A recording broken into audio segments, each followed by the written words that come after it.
Pembunuhan 3 tentara Amerika Serikat dan melukai puluhan lainnya pada hari Minggu oleh militan yang didukung Iran menambah tekanan politik pada Presiden Joe Biden untuk memberikan pukulan langsung terhadap Iran, sebuah tindakan yang enggan dilakukannya karena takut memicu perang yang lebih luas. Pilihan respon Biden dapat berkisar dari menargetkan pasukan Iran di luar hingga bahkan di dalam Iran, atau memilih serangan balasan yang lebih hati-hati hanya terhadap militan yang didukung Iran yang bertanggung jawab, disampaikan oleh para ahli.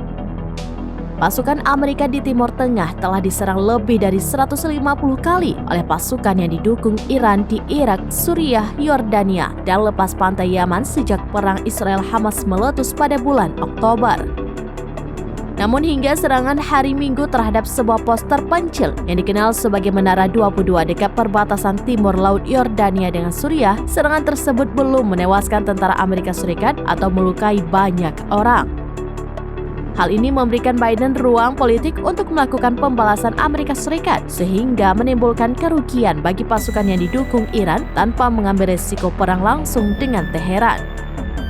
Biden mengatakan Amerika Serikat akan merespon tanpa memberikan rinci yang lebih lanjut. Partai Republik menuduh Biden membiarkan pasukan Amerika menjadi sasaran empuk menunggu hari ketika drone atau rudal akan menghindari pertahanan pangkalan. Mereka mengatakan hari itu tiba pada hari Minggu ketika sebuah drone serangan satu arah menyerang dekat barak pangkalan pada pagi hari. Sebagai tanggapan, mereka mengatakan Biden harus menyerang Iran. Anggota Partai Republik yang memimpin Komite Pengawasan Militer Amerika Serikat di Dewan Perwakilan Rakyat, Mike Rogers, juga menyerukan tindakan terhadap Teheran.